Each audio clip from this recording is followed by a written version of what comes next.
A paz do Senhor, irmãos, que bom nós estarmos juntos mais uma vez. Eu sou o pastor Emerson e sempre bom ter você conosco aqui no nosso canal, na lição de número 6 deste quarto trimestre de 2022. E neste quarto trimestre, nós estamos falando sobre a justiça divina, certo? A justiça divina é o tema da nossa lição. E a lição de número 6, que vai trazer um texto semelhante, um tema semelhante, vai dizer a justiça de Deus, ou seja, como Deus age em detrimento às nossas ações e reações. O nosso texto áureo, ele encontra-se no livro dos Salmos, no Salmo de número 18, no verso 26, que diz assim: com o puro te mostrarás puro, e com o perverso te mostrarás indomável. Salmo de número 18, verso 26. Já o texto áureo vai dizer assim: os agentes do juízo divino revelam que a responsabilidade humana é pessoal. Ou seja, o que nós vamos compreender hoje?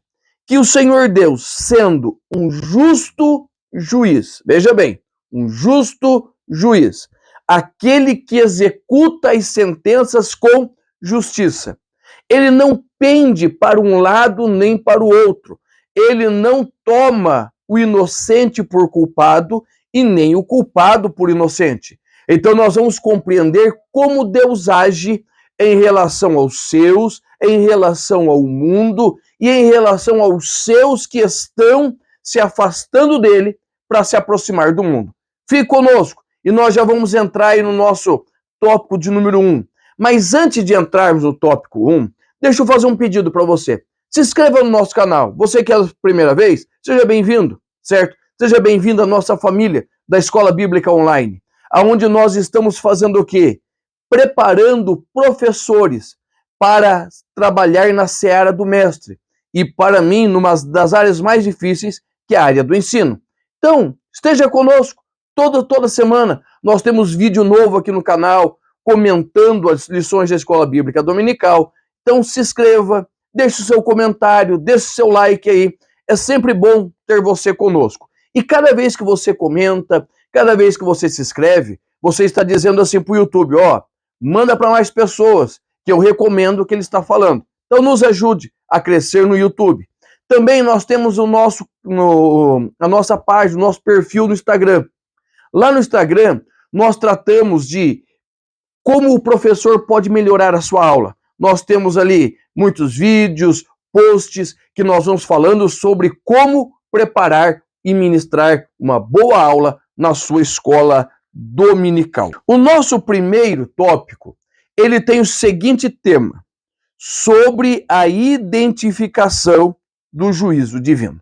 E nós vamos ter 3 subtópicos: o discurso profético, a primeira parte do oráculo, a descrição dos agentes do juízo divino.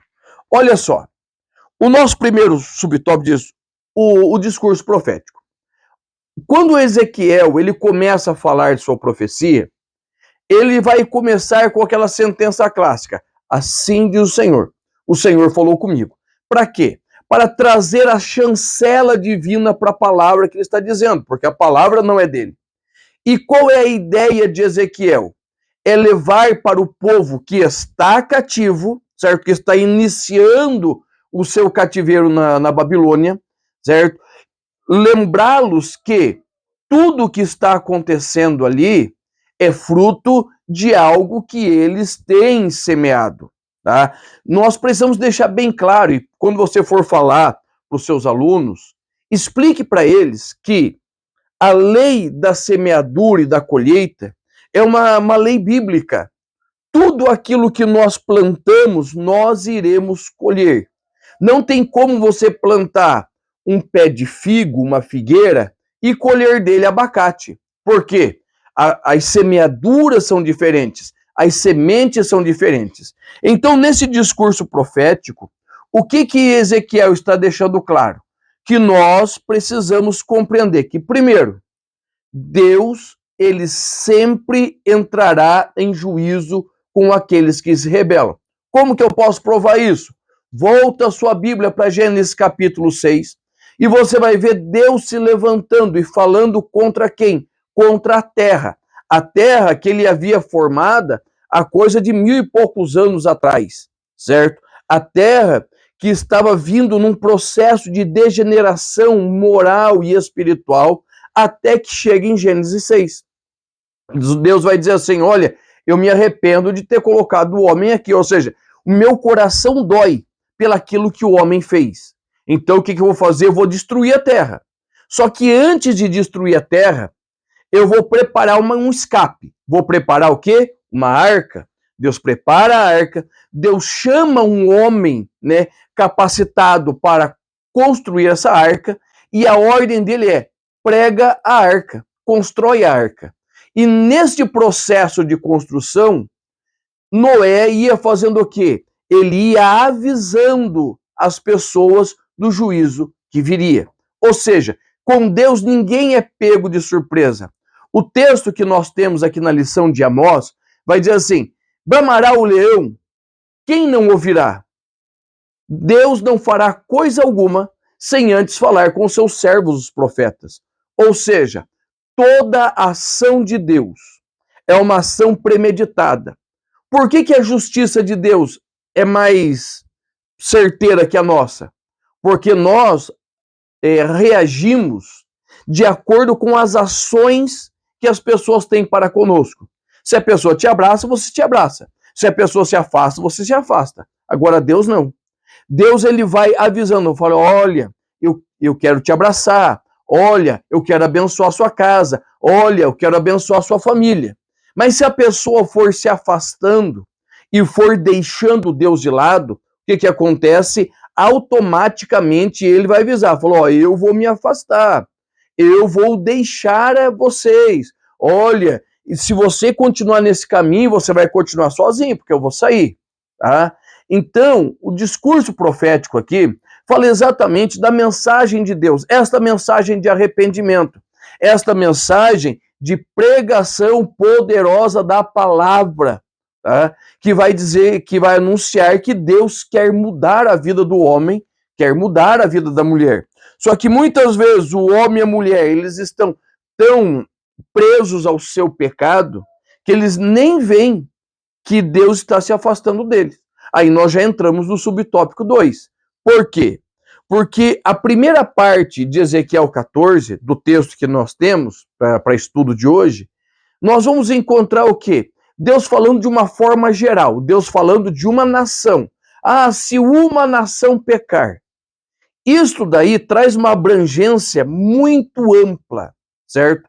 Essa abrangência vai chegar até nós, porque é uma nação hipotética. Qualquer nação, qualquer povo, qualquer homem. Não, essa primeira parte não está falando exatamente de Israel, está falando das nações. Por quê? Porque o Senhor Deus é o Deus das nações. O Senhor Deus é o Rei dos reis e Senhor dos senhores.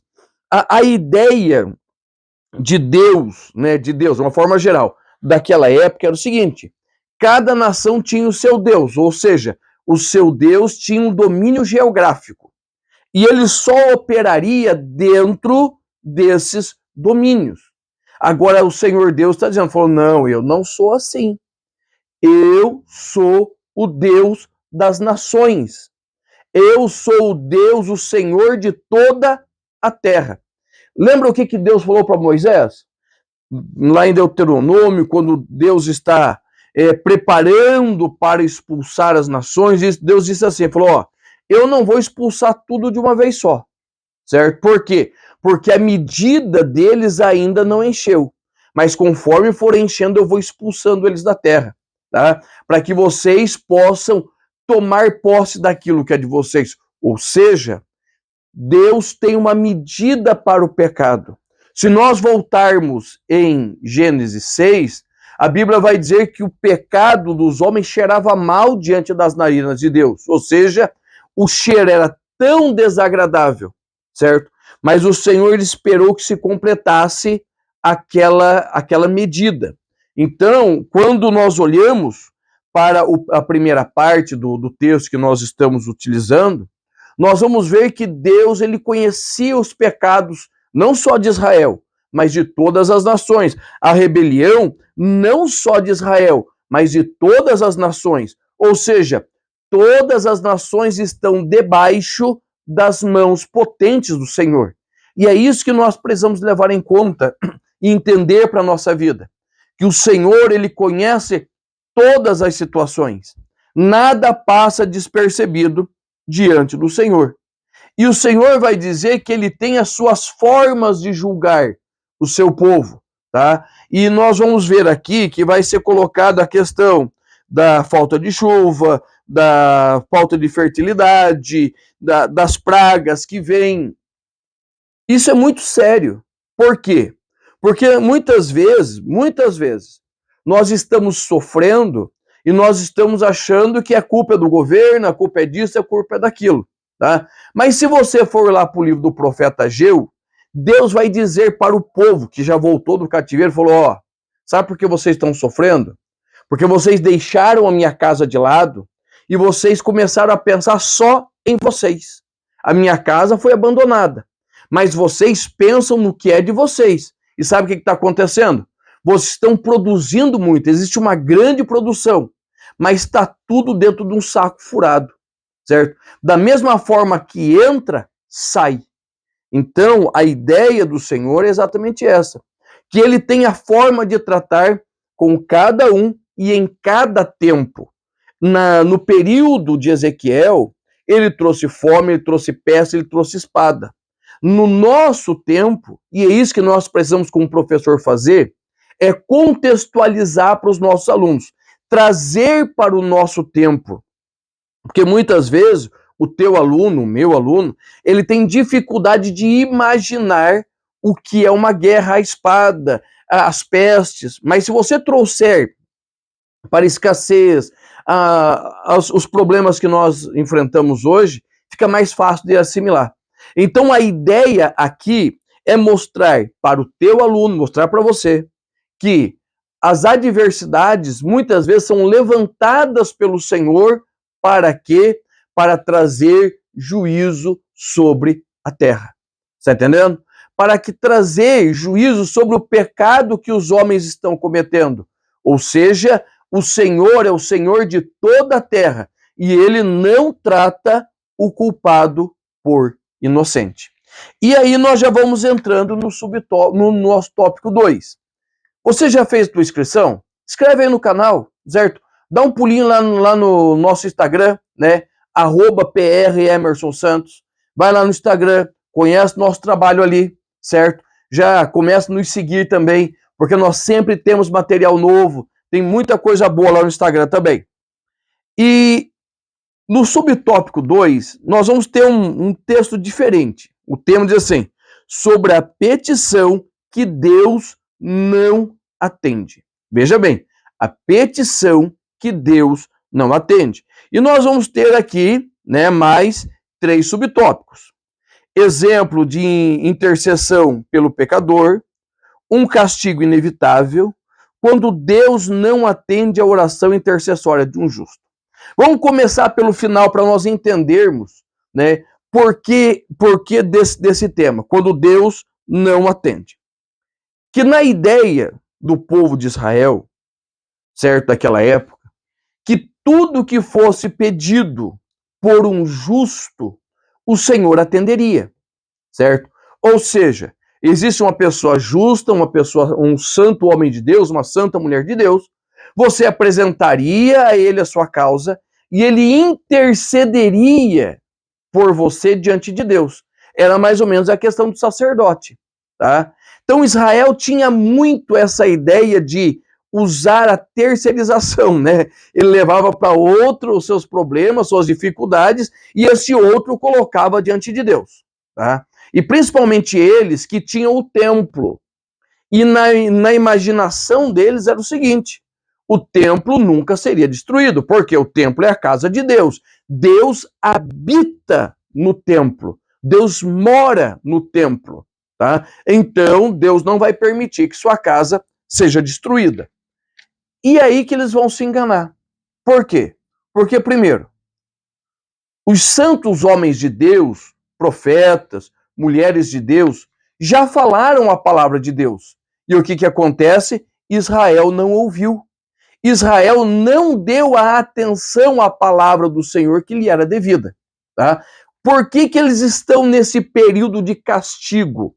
Por que eles estão sendo deportados, estão indo para o cativeiro?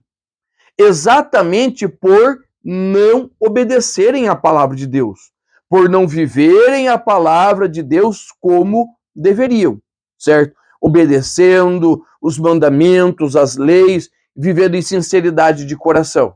Então, eles estão indo para o cativeiro exatamente por causa disso, tá? Então, Deus vai dizer assim, falou, ó, pode ser que Noé, Jó e Daniel, 3 santos de Deus, 3 homens santos de Deus. Quando eu falo santo, não estou falando de colocar na parede, estou falando de pessoa separada por Deus. 3 exemplos de pessoas que intercederam pelo povo de Deus. E veja bem, desses 3, Jó, certo? Noé e Daniel, Jó e Noé não fazem parte da linhagem de Abraão. Por quê? Porque Israel começa com a linhagem de Abraão. Somente Daniel. Por que esses 2 estão ali? Para dizer para nós que Deus é o Senhor de toda a terra, de todo o povo que vive segundo os seus preceitos. Jó não tinha lei de Deus, não havia lei de Deus no período de Jó, mas Jó obedecia a lei do Senhor. Quando nós olhamos para Noé, Noé não tinha a Bíblia escrita, não tinha os mandamentos dados por Moisés, mas ele vivia uma vida segundo a vontade de Deus, andando no caminho do Senhor. E o que isso fazia? Que quando Noé intercedeu pela sua casa, fez a vontade do Senhor, o Senhor trouxe livramento. Quando Jó, no meio da sua adversidade, quando ele estava ali, né, doente, foi restaurado, ou enquanto orava pelos seus amigos, ou seja, a intercessão de Jó mudou a situação dos seus amigos e a dele. Daniel estava na alta cúpula, Daniel era contemporâneo ali de Ezequiel, estava na alta cúpula, e o que aconteceu? Através da intercessão de Daniel, o povo pôde viver melhor, ter alívio das suas dificuldades. E isso, irmãos, é a questão da intercessão. Intercessão é muito mais do que orar. A palavra intercessão tem como você se colocar no meio de, certo? No meio de. Você se colocar entre 2 situações, tá? 2 situações diretamente opostas. Você se coloca no meio e você vai interceder, você vai se colocar no meio ali, certo? Quer entender o jeito bem simples? Pega lá o motor do carro. Do que é feito o motor do carro? Basicamente, ligas de metal, certo? É alumínio, cobre, aço, então é metal com metal. Por que não há atrito? Por que não se deteriora as peças do motor? Porque entre uma peça e outra tem algo que intercede, que intercala. Existe o óleo do motor. Ele não permite que aquelas partes se flexionem, certo? Elas não encostam. O óleo está ali no meio. O intercessor é isso. Então, na ideia do israelita, é que tanto Moisés, Noé, Jó, Abraão, Daniel, Samuel, eram pessoas que, por causa da sua vida santa, a sua vida na presença de Deus, poderiam o quê? Poderiam interceder, se colocar entre eles e Deus, certo? E pelaquilo que aqueles homens fizeram, pela sua vida com Deus, eles também, israelitas, sairiam impunes. Mas nós estamos vendo que o juízo é inevitável. Por quê? Porque a medida do juízo de Deus se encheu. Né? A medida do juízo de Deus se encheu. E nós precisamos colocar isso muito claro para os nossos alunos. Né? Logicamente, a próxima lição, a lição de número 7, quando nós vamos falar que a responsabilidade é particular, é pessoal, nós vamos deixar isso muito claro. Tem muita gente querendo que Deus faça tudo, né? Do Senhor Jesus já morreu pelos nossos pecados, mas eles querem também que o Senhor Jesus faça o quê? Os tire deste momento de aflição. E muitas vezes somos nós que pegamos a tribulação com a própria mão, mas isso nós vamos falar semana que vem, tá? Então, a ideia central aqui é nós mostrarmos para os nossos alunos que a intercessão é necessária. Nós oramos, nós estamos orando pela nossa nação, nós estamos orando pelos nossos filhos, nós estamos orando pelos nossos patrões, nós estamos orando, uma vida de oração, constante oração, interceder, colocando eles, nos colocando entre Deus e eles, certo? O papel do sacerdote, tá? Só que também existem situações que nós não podemos mais fazer nada. Samuel estava intercedendo por Saul. E o Senhor olha para Samuel e vai dizer: Samuel, até quando você vai ter dó de Saul, tendo eu o rejeitado? Ou seja, a medida dos pecados de Saul era tão grande, que o que aconteceu? O próprio Deus o rejeitou. E isso, irmãos, precisa ser levado em conta. O Senhor, ele rejeita pessoas, ele rejeita nações. Lembra de Sodoma e Gomorra? A Bíblia diz que Abraão começou com 50, 45, 40, 35, e foi, até que chegou em 10. E o Senhor falou: se tiver 10 justos, eu não destruo a cidade. E qual é o resultado? A cidade foi destruída. Porque a pecaminosidade era tão grande dentro daquele lugar, que somente Ló era considerado como justo. Lembra da história? O anjo catou Ló e sua esposa e arrastou as suas filhas e arrastou. No meio do caminho, a esposa olha para trás. Lá em Admá, a Bíblia vai dizer que as filhas de Ló embebedam ele, certo? E se deitam com ele. Ou seja, em toda aquela cidade, que não deveria ser tão pequena, tá? Todos foram destruídos. Só Ló foi tido como justo.